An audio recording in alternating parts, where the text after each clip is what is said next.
Welcome to another episode of Tangy Talks here with Steve Turk and Victor Faria. Happy Friday, Victor. Happy Friday, Steve. I gotta say it's our fifth episode, so we hit a Episode milestone here. 5. Episode Oh five. I need my the confetti. God. We need everything going on here. We're I think if getting I there, do man. 2 thumbs up, my picture goes boom. There you go. That's all we need. The new Apple system here. We got There you the go, man. How are you technology. today? How are you today, Steve? I'm feeling good. We got There a you go. great episode that we're talking about today. We've got some things ranging from Miami's Airbnb boom to nuns starting Airbnbs to people getting payback for with bad reviews that we're going to talk about. Excited to speak But about that. yeah, we're excited to talk about that. But last week we talked about our Super Bowl predictions. How did we do? I think we should stick to our daytime job. Maybe we predict short-term rental trends, technology's a little better. I don't think we hit it on the spot. At least we got the Kansas City win. We got We got that. the win, But I think and Taylor I Swift, how was many times did she show up? we looked. I said 7, and it was 12 times, but only Okay. 53 seconds of airtime. So maybe that should have been the bet. Over under a minute of airtime. But we'll start doing some more of these predictions. She needs a big check from the NFL somehow, somewhere. I think she's getting. I'm sure people are buying more and more tickets. I've been downloading more music because now my daughter and son have been watching her on the games. So Oh, there you go. she There you go. created her own content, and we're downloading her music. Incredible, man. But it's been a great week for us. We've added a new property that we're excited about. I think next time we'll put up a little picture of our new Yeah, property that absolutely. we've got. But if you're searching on for it, you can check it out at staywithtangy.com. And what's the name of that one that we just got? We named it Surfer's Cove. Has a big, beautiful surfboard right as soon as you walk into the left-hand side. We thought it would be an appropriate name. Yeah, and it continues growing our portfolio of awesome properties. So check it out at staywithtangy.com. But in our hometown, we got a transition here. And I'm going to do a little, I won't say rant, but warning to a lot of people. But I want your opinion as Miami's Airbnb surge. Let me read this. Miami is experiencing an unprecedented surge in Airbnb listings. They have 12,000 new condos coming on board just in downtown, and 64% of them are going to be studios and one bedrooms that are allowed to be rented on Airbnb. So that is, if you really think about it, like 3 Fontainebleau size properties. And if you don't know the Basically. Fontainebleau Hotel, it's 1,400 rooms just at that hotel. But they're going to make like 3 of those basically in the downtown area and flood the Right. market with Airbnbs. What do you think about that before I get into my little warning? Yeah, I mean, I think that's it's an eye opener, right, for all the owners that have their studios and have their, one bedroom, one bathrooms, and are going to compete directly with those units.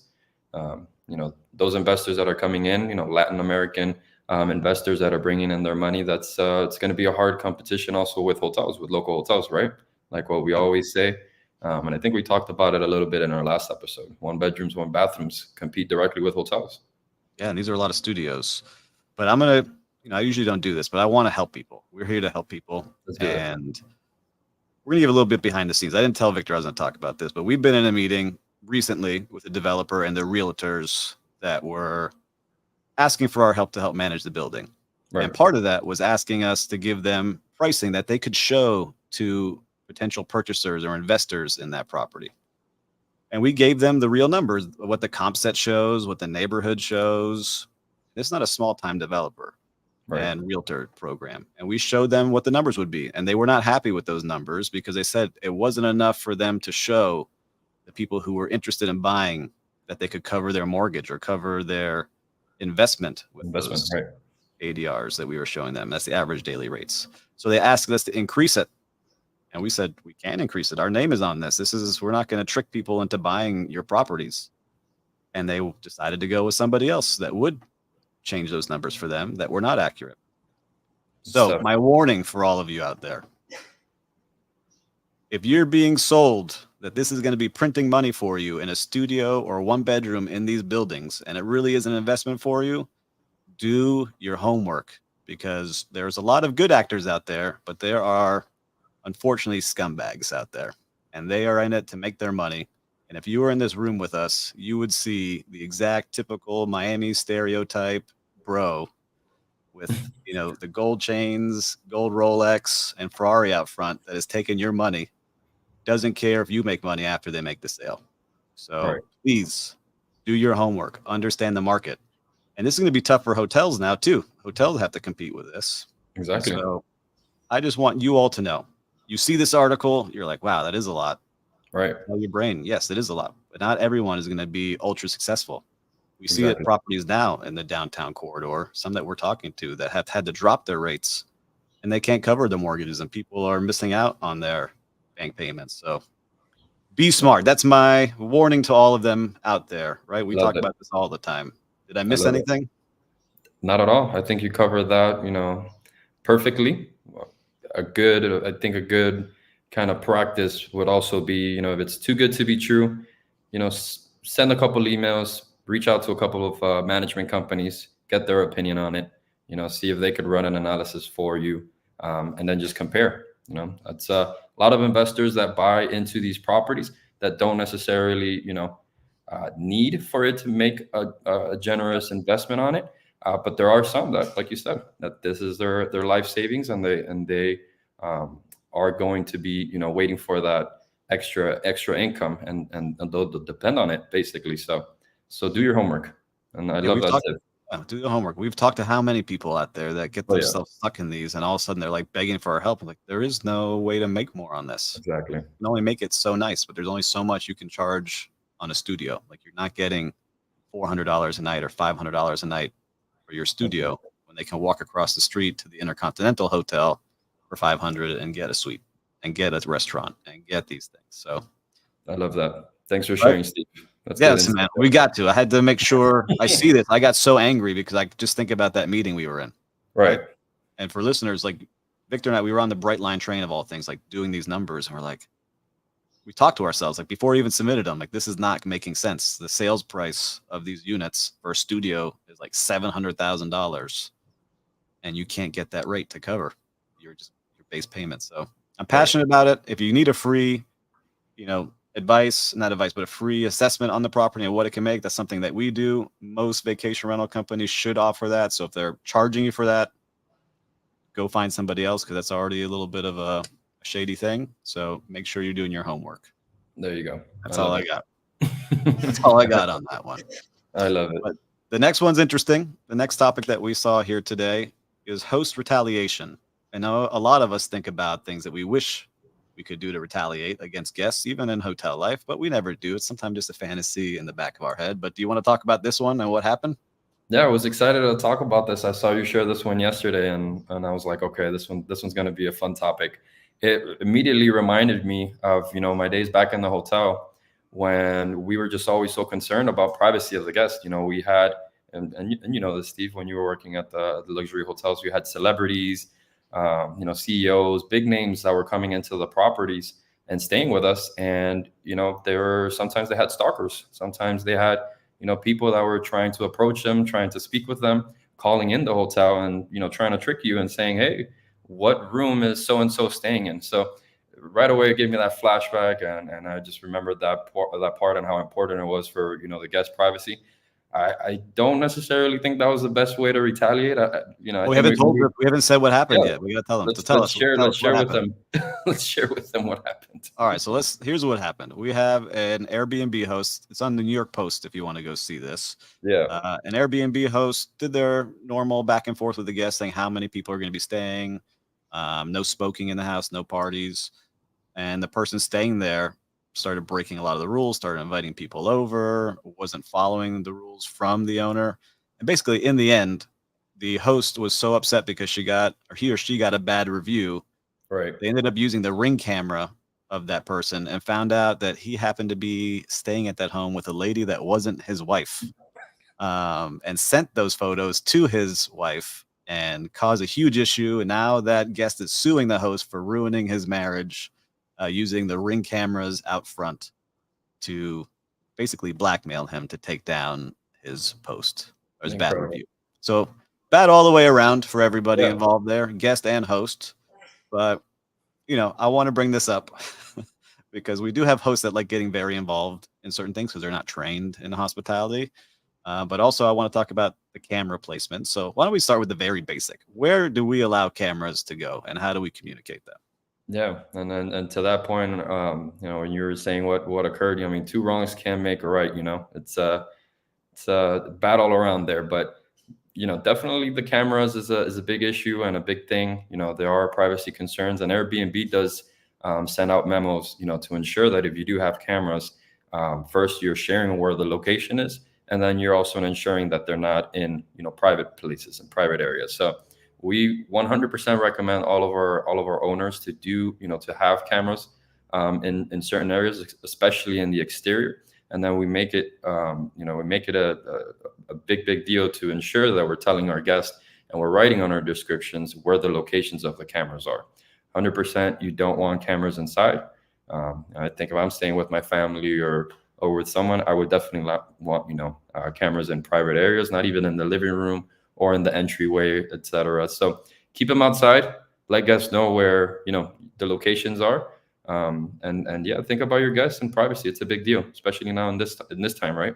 Yeah, we want to make sure that people feel like there is no invasion of privacy. People are freaked out that every like a smoke alarm has a camera in it these days, and there are some people that are bad people, and that's just what they get off on for some reason. I don't know, but make sure if you have cameras, front door, back door, if you have a pool, maybe but you want to make sure that you're communicating exactly where these are right up front in the description.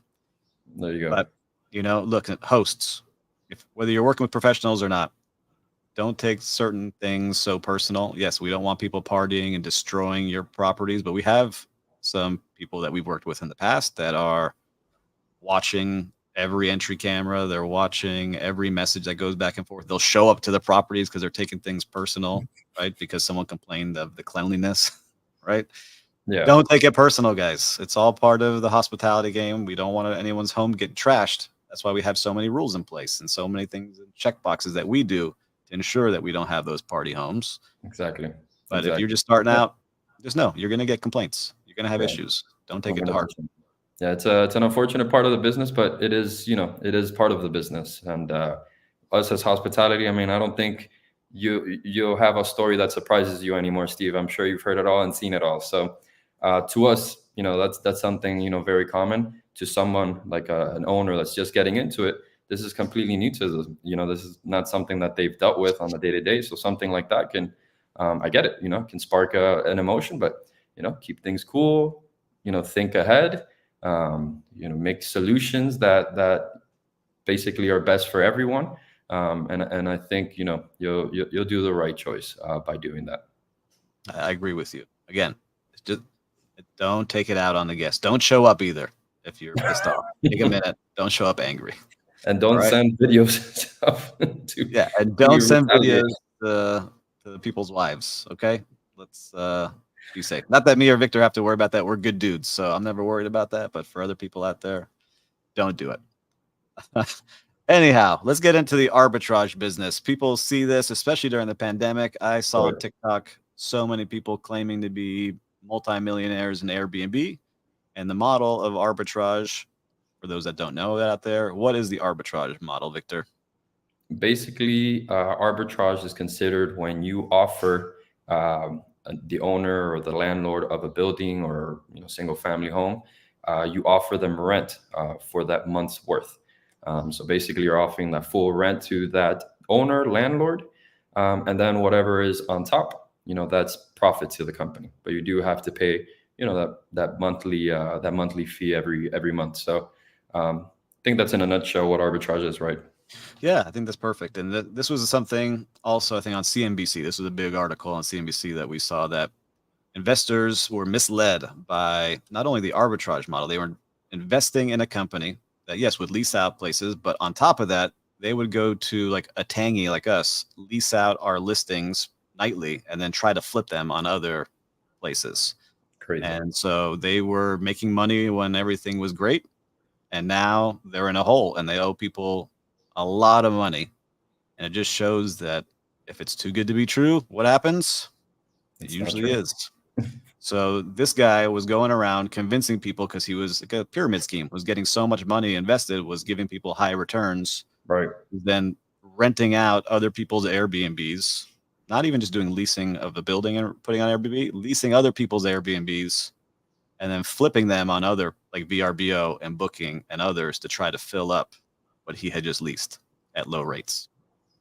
So unbelievable. I don't know how he had started that or thought it was a good idea, but he's still defending himself, saying that he was doing things by the book.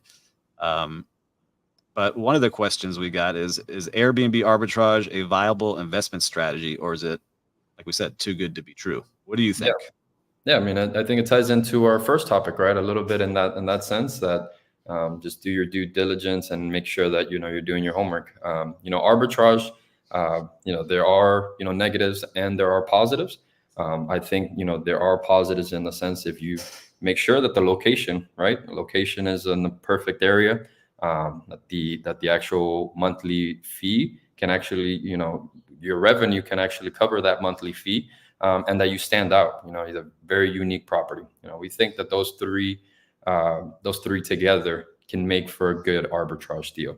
But now, if you're not being competitive, if the monthly is too high, that might not be the right place to do arbitrage. And we've seen a lot of companies and we've seen a lot of competitors, in the arbitrage, business fail in doing that. So just look out. Do your homework, like we said.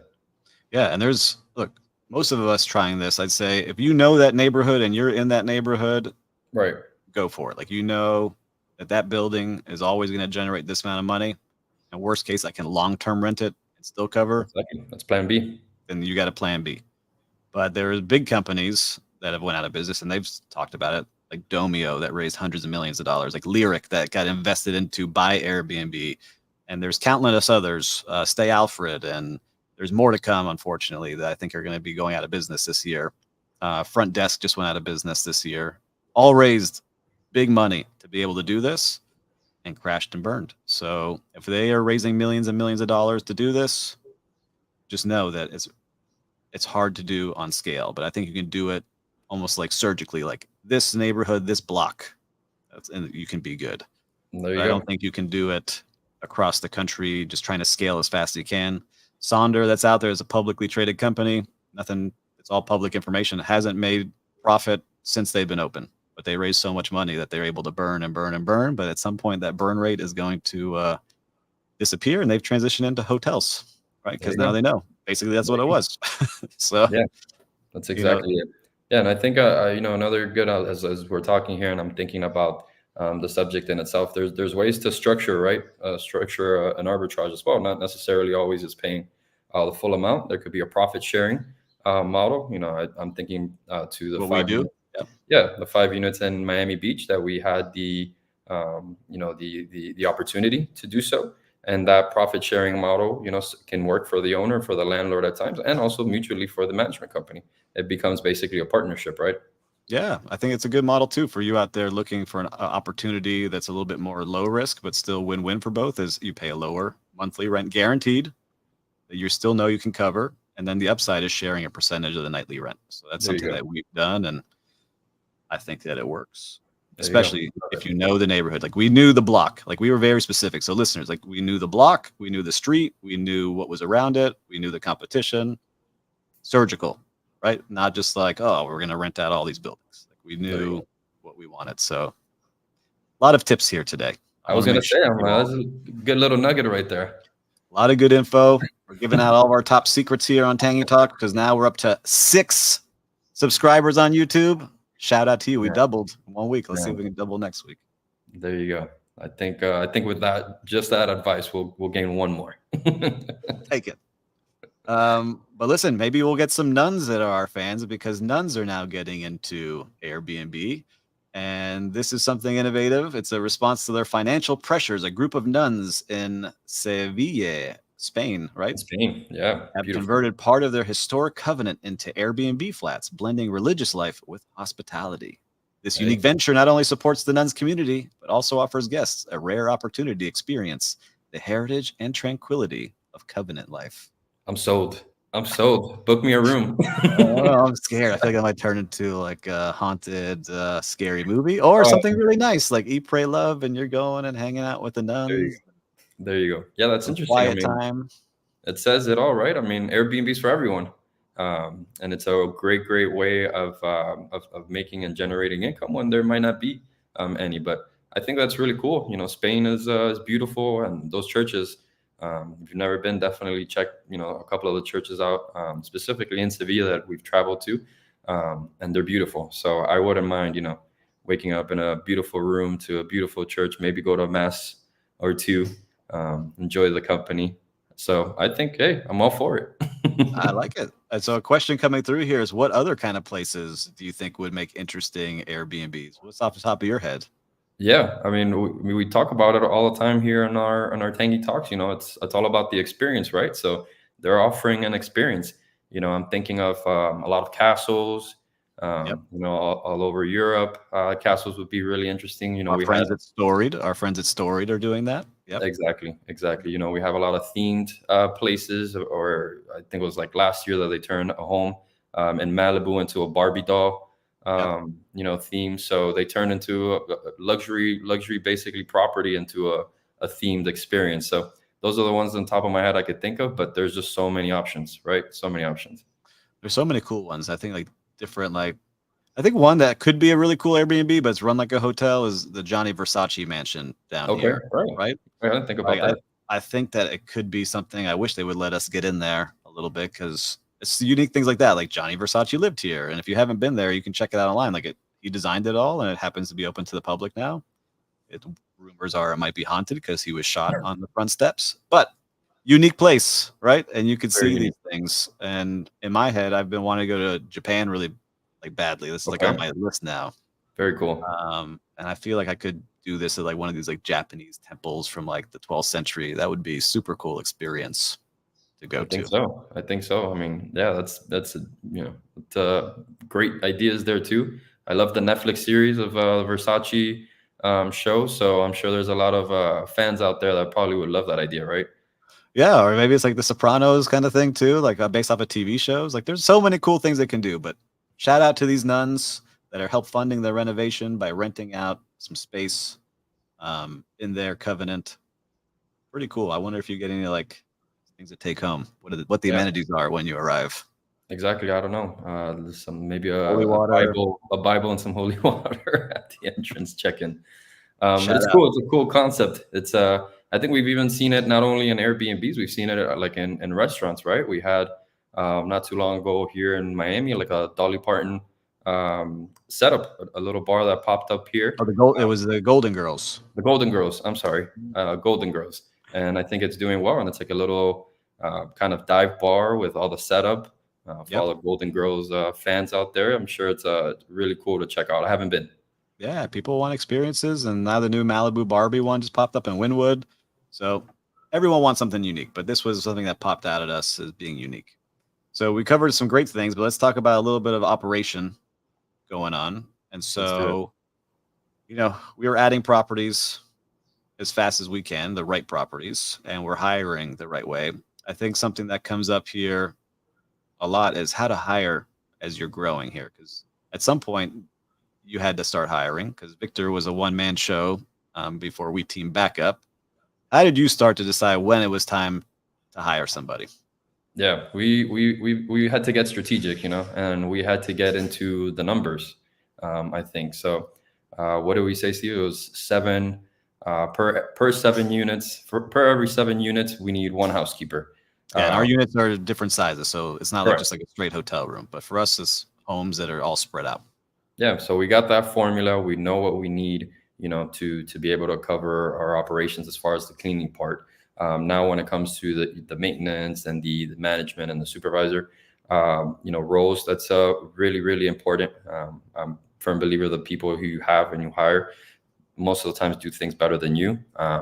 So having the right people in the right seat, and ensuring that they have all of their tools when you do bring them onto the team is super important and key. I mean, we're going through right now our busy season and we're sailing along. Our team is killing it.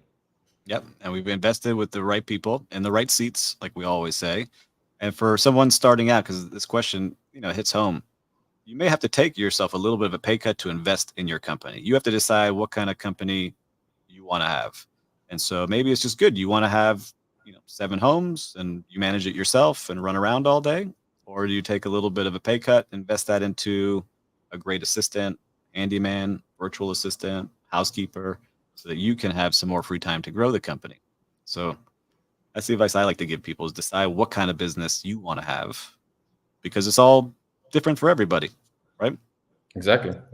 Yeah, I mean, we've seen it in here personally, where we've created now a really good balance where we can, say, hey, we have the right people handling our operations that are great, loyal and trustworthy people who run the day to day, and we can go out, and go into these meetings and go and meet these people and be strategic in the way that we grow the company. But I think we made that decision and that plan, pretty on early, and we kind of knew what the direction of the company and what we wanted to do. So I think we were pretty strategic in that.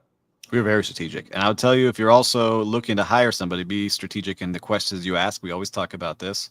Ask them how many people are on their team. Is it just that one person? Because if it's just one person, maybe they'll do okay for you.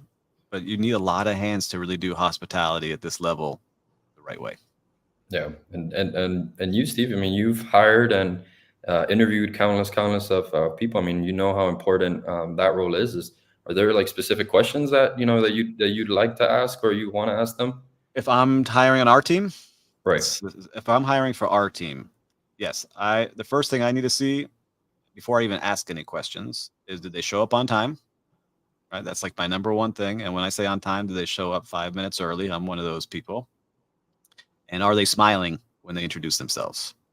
And if they're not doing those two things, I don't even worry about what I'm asking. I do a friendly interview and we move on. So if you ever sit down with me or Victor and you show up late, make sure to reschedule if you can, or give some amazing excuse, because things do happen. But if you're not smiling, you control that. And so if you're late and you don't smile, man, we just know that those are two kind of red flags for me off the bat. But I always ask, one of my favorite questions now, I just started asking this: if you can wave a magic wand, what does your day look like while you work here? I love that. Right. And so if they tell me something that's way off base, that doesn't exist, then I know that's probably not. But if it's something that makes sense for our company and what we do every day, I think that's a home run. So I love that. If you can wave a magic wand, what would your day look like working for us? I'm imagining now. Yeah. I'm sure somebody would be like, well, I wouldn't really come to work on time. I could pick and choose and I don't have to do too much.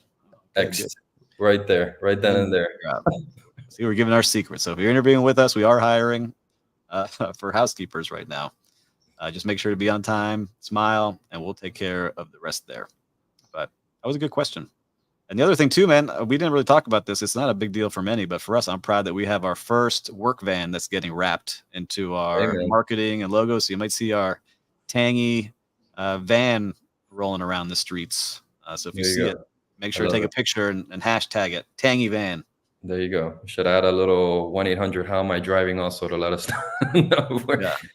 Yeah. William, I don't know if you're driving it. William's our head of operations, and Felix. Now you got people watching you. But we'll get William. William wants to be on the show, and we're going to do some live reporting from properties. It'll be like our guy on the streets. There you go. So William, if you're watching this, get ready, man. Next week, we're going to have you live doing a remote episode. There you go, man. We have a lot of cool ideas. I think we could spice up the show in many different ways, but that'll be a fun one. I like that one. Yeah, and if you're interested in being on the show, let us know. We're always looking for interesting people to talk. It can't be just a commercial about your company, but if you have some insights and tips for people to enhance what they're doing, we'd love to chat with you. You can always message us at tangymgmt.com. Send us a message. That's tangymgmt.com, and we would love to chat with you. Well, anything you want to leave our listeners with this week before we sign off, Victor? I think it's been a great week. We had Valentine's this Wednesday. Hope you got to celebrate and enjoy that time. It was a great time for us here and my family as well. And then next week we got Food and Wine Festival. It's going to be an exciting one. And I'm excited that you get to come to the Wine and Food. Okay, Wine and Food Festival. The founder, Lee Schrager, would yell at me if I said it the other way around. The Wine and Food Festival, and we get to be official media passes to go there. So we'll be at some of the events. So if you're going to be there too, let us know. We would love to hang out and either have a burger or a beer or a wine with you, because there's so many fun things going on in the city. There you go. These next couple of months. So yeah, we'll share a couple of experiences we had there and a couple of fun stories. I'm excited for that. But yeah, I'll leave that off with that. It's a great week and even better month. I love February. And have a great Friday and even better weekend, Steve. yep. And again, thank you all the listeners that are watching with us. And we joke around about how we don't have many, but we see how many hundreds of you are watching. But please make sure to share this if you find it valuable, like it, and if you can, come subscribe on our YouTube channel. I know we do this live on LinkedIn, but come on over to YouTube and watch us sometimes too. There you go.